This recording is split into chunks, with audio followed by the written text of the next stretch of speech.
Paul wrote, "The preaching of the cross is to them that perish foolishness, but to us who are being saved, it is the power of God." This poses a difficult question, a question that lies at the very core of the church's mission. How do you effectively take that cross to those who think it's foolish?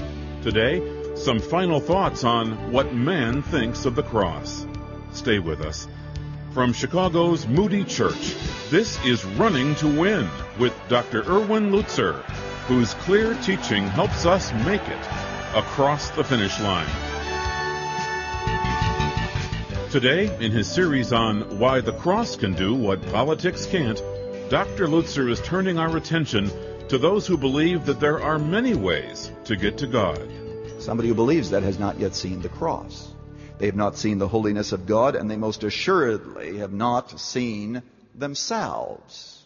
That's why it's so important, to get people lost before they are saved, because if so, they'll be praying prayers that are meaningless down the road, because they have not seen the fact that the cross of Jesus Christ is not just a bridge to God. The cross of Christ is the bridge to God, and there can be none other. None.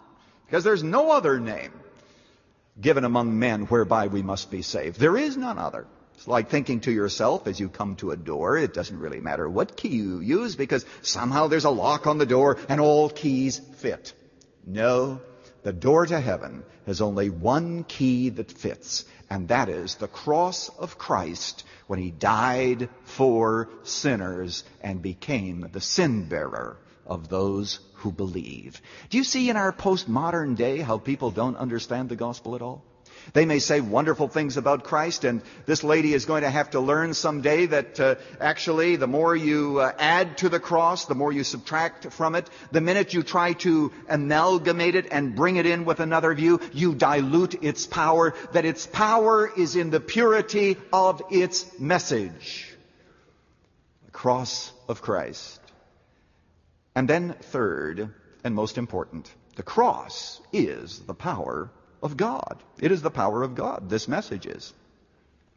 You see, what I fear is that we come now to the end of the message, and there are some of you who say, well, if what you say is true, why should I bother witness? Why should I bother telling people about Christ? Because you're saying they consider it foolishness. They see it as something that goes to the heart of really who they are as sinners, and they don't want to acknowledge that. Why should I bother? Well, if that's your conclusion, you most assuredly have missed the point of it all. Notice what the text says in verse 21. It pleases God. It pleases God through the foolishness of the message as it is shared. Don't get hung up on the word preach to think that you have to preach a sermon. The foolishness of the message to save those who believe. Yes, it is a scandal. Yes, by some it is considered to be foolishness, but it is exactly at that point that its genius is most clearly seen and its most power is released. It is then that it explodes in people's hearts. That's why I'm not discouraged if people don't immediately believe. That woman for whom I prayed several times after I witnessed to her on the plane, who knows but that by now she has already come to saving faith in Christ, not only because I left a witness with her and explained why the cross has to stand alone, but I also gave her a copy of a book I like to carry with me entitled How You Can Be Sure That You Will Spend Eternity with God, which she promised she would read. Who knows? There are many people who think that the cross is foolish, but you present the message and it begins to wear on their soul and they begin to think about it and God begins to change their heart, and somewhere down the road they come to saving faith in Christ, and the message that they thought was stupid is now a message of strength and glory and liberation and power and release and blessing. That's where its power lies, is in the content of explaining the gospel. Do you realize that there are thousands of people in America every single day who come to saving faith in Christ? Thousands of them scattered throughout this nation. And if you were to add all those throughout the whole world, there are tens of thousands of people throughout the entire world, in all the different countries of the world, who every day experience the power of the cross. Yesterday I was at a meeting where a couple shared for a half an hour. It was quite an experience. They talked about an impossible marriage. They were both into the drug scene, not only because they used drugs, but they actually sold drugs. And so, because they didn't know whether they should be married, they lived together for 6 years, and because they had so many arguments, they thought, if we get married, maybe our arguments will stop. How do you like that now that's really the wisdom of the world. I mean, now we're talking really, really wise.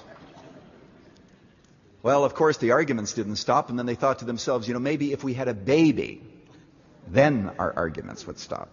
So they had a baby and a little girl.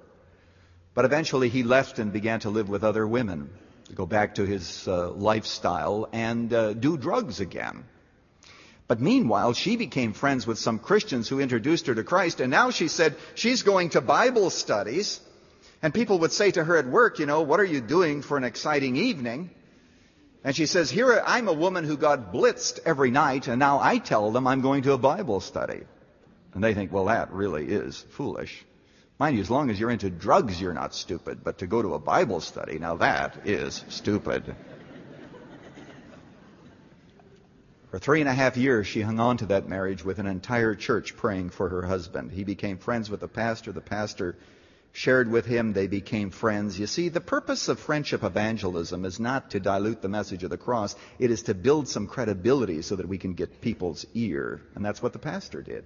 You can't just dump the message on them and expect people to respond to it. They've got all of these misconceptions. They wonder who we are. They wonder who this strange person is that loves the Bible and goes to Moody Church. It takes a while for them before they actually know that you're authentic and that you are believable, and it gives you then the right to share the gospel. Well, that's what happened. He came to saving faith in Christ 5 years ago, and he stood up there just in tears, telling what God had done in their life and how he restored trust in their marriage. It's the power of the cross. No other message can do that. There's no way that we can turn to some theory to say that that's what is going to happen. Why? It pleases God.